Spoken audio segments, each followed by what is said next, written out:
Sean todos bienvenidos a este espacio lleno de conocimiento y saber. En el día de hoy daremos un pequeño viaje a los 1600 para conocer sobre un tema muy interesante, así que customízate, abre tu mente y prepárate para conocer sobre la Guerra de los 30 Años.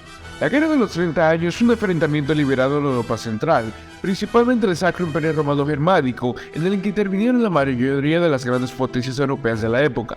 Fue el último gran conflicto europeo motivado por las divisiones religiosas y uno de los más devastadores de la historia de Europa, en el que pereció una cuarta parte de la población entre violencias, hambrunas y pestes.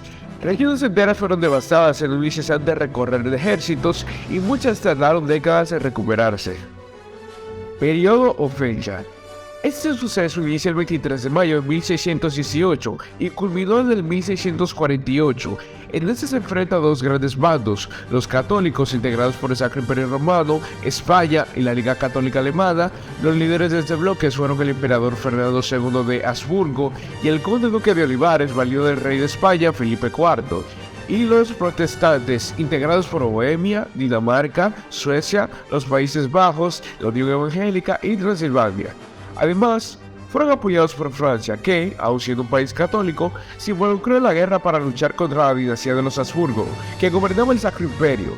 De los líderes de ese bloque fueron el rey de Bohemia Federico I, el rey Cristian IV de Dinamarca, el rey sueco Gustavo Adolfo II y el cardenal Richelieu, primer ministro del rey de Francia, Luis XIII. Causas.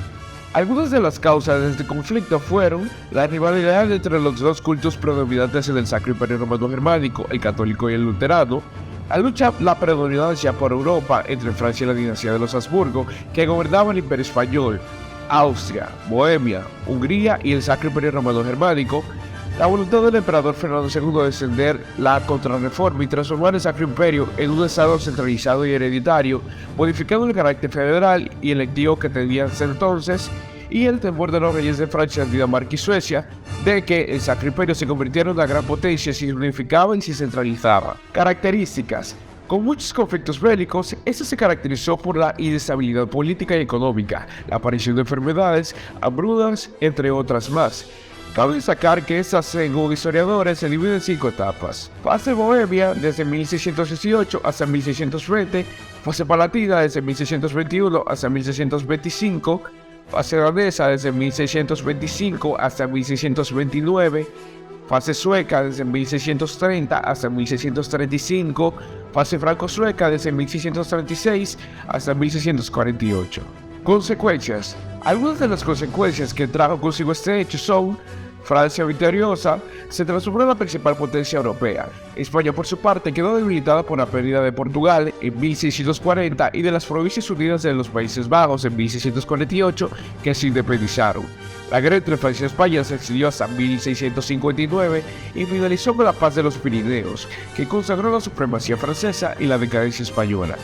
La Confederación Helvética, actual Suiza, se separó del Sacro Imperio y fue reconocida como Estado independiente. El Sacro Imperio mantuvo su organización política federal y su monarquía electiva, tal como era antes de la guerra. De esta manera fracasó el proyecto de los Habsburgo de unificar el imperio y centralizar su poder. Se confirmó la vigencia del principio conocido como de quien es la región, es la religión. Esto consagró la libertad de los príncipes alemanes a elegir la religión de sus territorios de acuerdo con su consecuencia, pero significó la obligación de sus súbditos de profesar esa religión o emigrar. La muerte de 4 millones de personas, entre civiles y militares. El estado más afectado fue el Sacro Imperio, que perdió el 30% de sus habitantes y el 50% de su población masculina.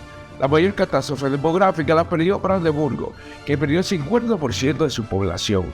Pero bueno, hasta aquí llegamos nuestro recorrido por este interesante hecho. Esperamos que hayan aprendido y disfrutado el contenido tanto como nosotros creándolo para ustedes. Si es así, pueden dejar un comentario y un like. Sin más que agregar, hasta otra próxima historia.